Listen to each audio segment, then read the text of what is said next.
Right, welcome to our weekly YouTube video, and delighted today to have Renier joining us. Renier's been part of the Microcare family for a long time, but now he's heading up Microcare Africa, quite a new exciting venture for us.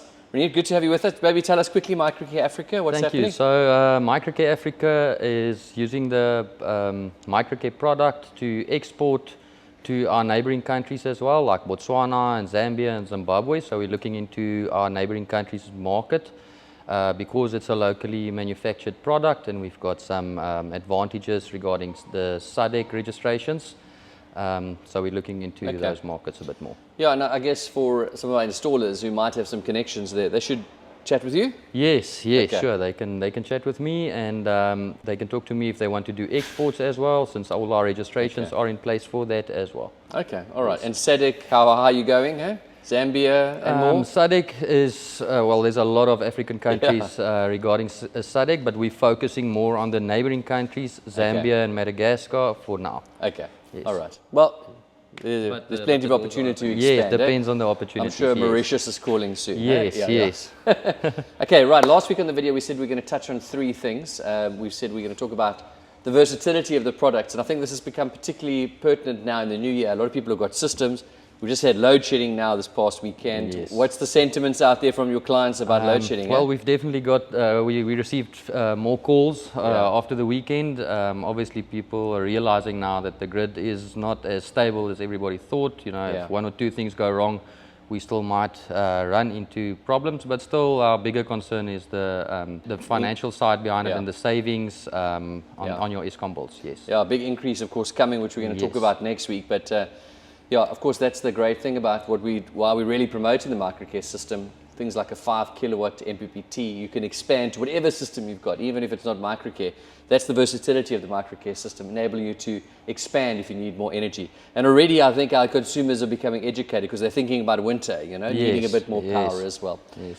And of course, there's more to come. Eskom, you've seen the headlines talking about, you know, solar users need to pay and all of those things. Yes. We'll unpack that as when the genuine news comes out regarding all of that. Yes. But today we want to talk about the 12B tax allowance, and I think it's quite important because you have just a few more days left for potentially this great opportunity coming to an end, the 12B tax allowance. And I think some people are waking up perhaps a bit late.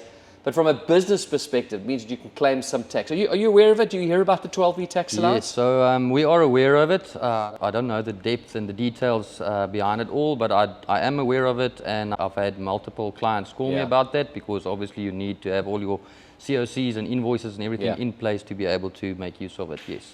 Yeah, so this is interesting because it was introduced by government to actually incentivize people to go towards renewable energy. It seems like it's not quite the same these days, but that's what it was intended for. And a few years ago, it said that you could write off 100% of the tax portion of your solar investment, the capital part of it. And you could do it over 3 years initially. It was 50% in year 1, 30% in year 2, and 20% in year 3. So you could write off the tax portion. Then they tried to incentivize it a bit more and said, right, we'll do it all in 1 year, 100%. In 1 year, you could write off the tax portion, which incentivized guys. But they actually felt that there wasn't enough take-up. So they put 125% of the tax portion to really incentivize businesses. And we believe that it's probably going to come to an end now at the end of this tax year. So this is a great opportunity for businesses. And in terms of like looking at the return on investment, let's just say you're looking at a 50 kilowatt mini grid, $1 million investment. The tax portion of that is a significant chunk of money that you could write off and save. Now, you're not going to get money back from SARS, okay? What you're going to do is, in your operations, you're going to write it off as an expense and get that tax portion written off into your tax return. And this is quite important. So this actually isn't really about Microcare filling in some forms as much as it is about the accountants getting it right. Yes. And they're all aware of it. So all the tax guys, they know about the 12B tax allowance.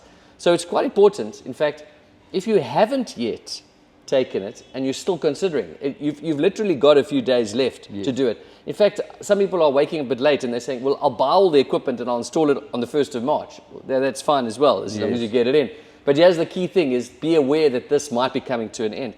In terms of you selling systems, I mean, people always want to know what's the return on the investment. To take 27% out, is that significant? That's very significant. So on our return on investments that we calculate, we do not even take that into consideration because you know, a lot of people don't even know about it. So we don't calculate that on our invoices or our presentations. but it would obviously make a very significant impact, yes. I mean, we had a system here in town that we quoted for a client, and we're busy with that at the moment. They were looking at a 4 to 5 year return on investment, particularly with the microcare system, very efficient. They're pushing it down now to 3 years, just over 3 years with this tax incentive. Yes, it is significant. It's a game changer. Yes. And if you look at from a financial perspective, what kind of investment can you make for that kind of return in any kind of other investment really that you would make? out there. There's nothing out there. So I think chat to us. Can assist you. But the key thing is that you've got to invest now. One of the big things, of course, is investing in the right technology, because what we are seeing is that all SSEG grid-tied systems are going to seemingly to be more and more levied and penalized, perhaps even down the line, where what microcare is doing is more independent system, and we're seeing this sort of protected from that. So lots to come from the space, but inquire about the 12B tax allowance. All right, so exciting year ahead. We're starting to see a bit of a movement in the solar industry a little bit. Yes, definitely. I think once again the financial aspect of it and a good return on investment, and a couple of things that plays a big role. First of all, the tax allowance that you just spoke about, but also the price of solar panels and batteries that came down so much. Also, it made the return on investment period a lot shorter. And if you take that into account as well, I mean, obviously we're looking at fantastic return on investments at the moment. Right, thanks for joining us. Thank you. Nice to have you with us. Just to remind you that this 12B tax allowance, not for homeowners, it's for businesses. All right, so just factor that in. But get in touch with us. We'll talk a little bit about this electricity price increase. We know that that's been confirmed now. So how do we mitigate that? Maybe we'll look at some models as well and continue to talk about some of our products as well. So as always, like, share and subscribe. And thanks for all your questions and comments. Send them through to sales@microcare.co.za. Until next week, bye for now.